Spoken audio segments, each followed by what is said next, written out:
বিয়ের সিজনে যদি বিয়ে বাড়ি যেতে না পারি তাহলে কেমন লাগে বলো তো। তো সেই জন্যই কিন্তু সোজা শ্বশুর বাড়ি থেকে আবার চলে এসেছি বাপের বাড়িতে, দুদিন বিয়ে কাটাবো বলে। বিয়েটা কার হচ্ছে দাঁড়াও দাঁড়াও, সেটা তো তোমাদেরকে অবশ্যই বলবো। তার আগে দেখো আমি চলে এসেছি সোজা আমার বান্ধবীর বিয়ের মেহেন্দির অনুষ্ঠানে। আর এখানে এসেই দেখি সব সুন্দরী রূপসীরা বসে বসে মেহেন্দি পরছে। আর আমার ভাগ্যটা এরকমই যে আমি কিন্তু মেহেন্দি পরতে পারবো না, কেননা আমার ছোট্ট ছানাটা বাড়িতে, আর মেহেন্দি পরলে তো তাকে দুধ খাওয়াতে পারবো না, কিচ্ছু করতে পারবো না। আর এইখানে দেখো একটা লিটিল অ্যাঞ্জেল কি সুন্দর মেহেন্দি পরছে।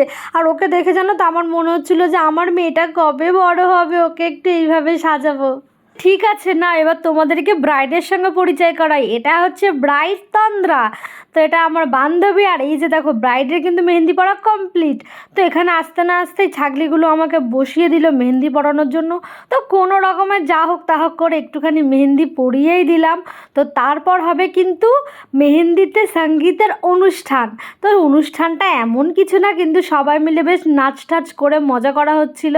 তো এই যে দেখো অনুরাধা এখন ডান্স করছে। ও কি গানে ডান্স করছে তোমরা কি বুঝতে পারছো? বুঝতে পারলে অবশ্যই কমেন্টে জানাও। সঙ্গীত শেষ করে তো এবার বাড়িতে চলে যাব। তার আগে তোমাদেরকে বলে দিই, আমি কিন্তু ইউটিউবে অলরেডি বিয়ের পুরো ব্লগটা শেয়ার করে দিয়েছি। তোমরা যারা যারা এখনও দেখোনি ঝটপট গিয়ে দেখে আসো। আর আমি কিন্তু ওর বিয়ের ব্লগের লিঙ্কটা শেয়ার করে দিয়েছি উপরে ক্যাপশানে।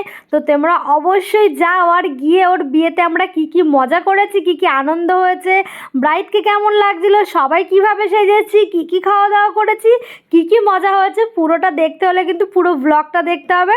তো চলো সবাই যাও গিয়ে ব্লগটা দেখে আসো। টাটা।